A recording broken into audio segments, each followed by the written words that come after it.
سلسلے کو آگے بڑھاتے ہوئے علم و ادب کی ایک نامور شخصیت دارالعلوم دیوبند کے مقبول استاذ مولانا مفتی اشرف عباس صاحب دربھنگوی سے میں درخواست گزار ہوں کہ آپ تشریف لائیں اور اپنے قیمتی تاثرات پیش فرمائیں۔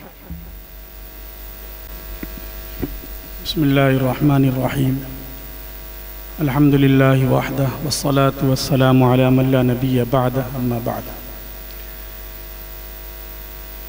اسٹیج پر تشریف فرما گرامی مرتبت مقتدر شخصیات اور معزز سامعین، حضرت مولانا محمد اسلام صاحب رحمہ اللہ تعالی رحمتاً واسعہ کو اللہ تبارک و تعالی نے جن خصوصیات کا حامل بنایا تھا اس کا کچھ نمونہ آپ کے سامنے آ رہا ہے۔ ہمارے اکابر اور بہت سے احباب اس حوالے سے آپ کے سامنے اپنے تاثرات پیش کر چکے ہیں۔ حضرت مولانا سے تعارف تو تھا بہت زیادہ نہ صحیح، لیکن جب اللہ رب العزت کے فضل و کرم سے دارالعلوم میں تدریس کا موقع نصیب ہوا تو آپ کے جوار میں ہی رہنے کا اتفاق ہوا۔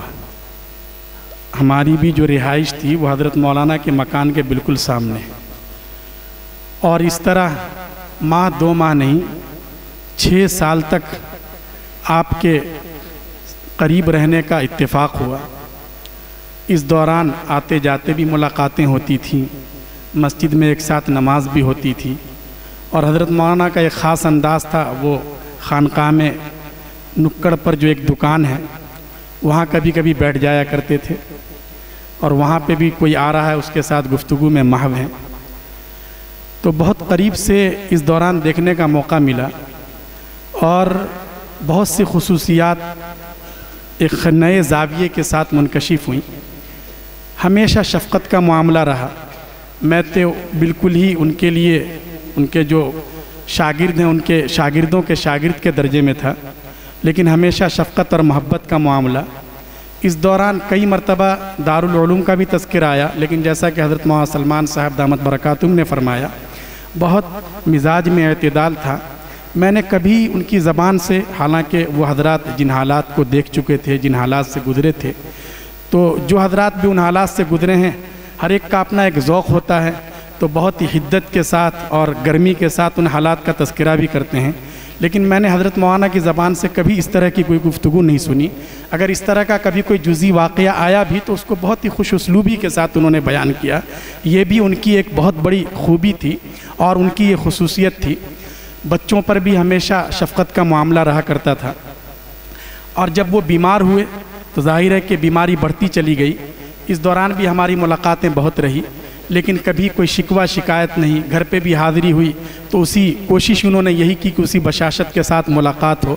اور اس دوران حضرت مولانا نے جو ذکر کیا، علم و کتاب جو گروپ ہے، بیماری کے دوران بھی مسلسل لکھتے رہے اور اپنے افادات سے لوگوں کو مستفید کرتے رہے۔ بہرحال ایک قابل قدر شخصیت ہمارے درمیان سے چلی گئی ہے، لیکن بڑی خوشی کی بات ہے کہ ان کی نگارشات کو اور ان کے علمی کارناموں کو منظر عام پر لانے کے لیے خاص کر یہ مجلس منعقد ہوئی ہے، تاکہ ان کے معاصر کا تذکرہ ہو، ان کی یادوں سے دلوں کو تازہ کیا جائے۔ اور حضرت مولانا بدر الاسلام صاحب جو ان کے فرزند گرامی ہیں، ان کو اللہ تبارک و تعالیٰ نے خصوصیت کے ساتھ یہ توفیق عطا کی ہے۔ بار بار وہ حدیث پاک آ رہی ہے، ولد صالح یدعو لہ، کہ ولد صالح ہو جو اس کے لیے دعا کرے۔ یدعو لہ کی جو قید ہے، محدثین نے وہاں یہ صراحت کر رکھی ہے کہ یہ قید احترازی نہیں ہے۔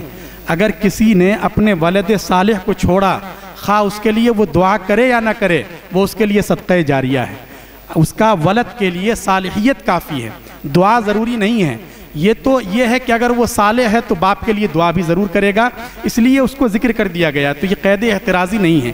تو یہاں تو ماشاءاللہ اللہ نے ایسا ولد عطا کیا جس کے اندر صالحیت ہے، جس کا یہ ثبوت ہے، اور وہ صرف دعا نہیں، وہ ہاتھ اٹھا کر دعا نہیں کر رہے ہیں، بلکہ ان کو اور آئندہ نسلوں تک زندہ رکھنے کے لیے جو دوا ہو سکتی ہے اس کا بھی نظم کر رہے ہیں۔ اللہ تبارک و تعالیٰ نے ان کو یہ موقع دیا ہے، اور یہ اللہ کا بڑا فضل ہوتا ہے کہ اللہ کسی کو ایسی اولاد دے، ایسے شاگرد دیں۔ ورنہ لیث ابن سعد کتنے بڑے محدث ہیں، امام مجتہد ہیں، ابو حنیفہ اور امام شافعی رحمہ اللہ وغیرہ کے درجے کے آدمی ہیں، لیکن ان کو اتنے اچھے شاگرد نہیں ملے جو ان کو محمد اور ابو یوسف رحمہ اللہ کی طرح ان کے اپنے اساتذہ کے کارناموں کو آگے بڑھاتے۔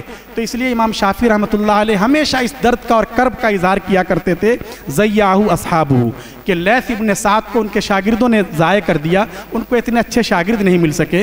تو اچھے شاگرد کا ملنا، اچھے ولد کا ملنا جو ان کے علمی کارناموں کی نشر و اشاعت کا سلسلہ جاری رکھیں، یہ اللہ کا بڑا فضل ہے۔ تو جیسے اللہ نے زندگی میں ان پر بڑے احسانات کیے، اسی طرح اللہ کا خاص فضل ہے کہ ان کے اس دنیا سے چلے جانے کے بعد اللہ نے ان کے فرزند عزیز کو کھڑا کیا ہے، اور وہ ان کے کارناموں کو آگے بڑھا رہے ہیں۔ ان کے بہت سارے شاگرد ہیں، لیکن خصوصیت کے ساتھ یہ سعادت ان کے حصے میں آ رہی ہے۔ میں دل کی گہرائیوں سے اس موقع پر مولانا کو مبارکباد پیش کرتا ہوں، اور حضرت مولانا کی یادیں اسی بہانے تازہ ہو گئی ہیں۔ مختصر سا مضمون اس مجموعے میں شامل ہوگا اشاعت میں، جس میں کچھ اس طرح کے جو تاثرات ہیں ان کا اظہار کر دیا گیا ہے، اور ہماری دلی دعائیں ہیں اللہ تبارک و تعالی حضرت مولانا کی تمام خدمات کو قبول فرمائے، حسنات کو قبول فرمائے، اور مولانا بدر الاسلام صاحب کو اور زیادہ قوت اور حوصلہ عطا فرمائے، اور انہوں نے جس کام کا بیڑا اٹھایا اللہ پاک اس میں ان کی خوب مدد فرمائے۔ جزاکم اللہ تعالی احسن الجزا، وآخر دعوانا الحمدللہ۔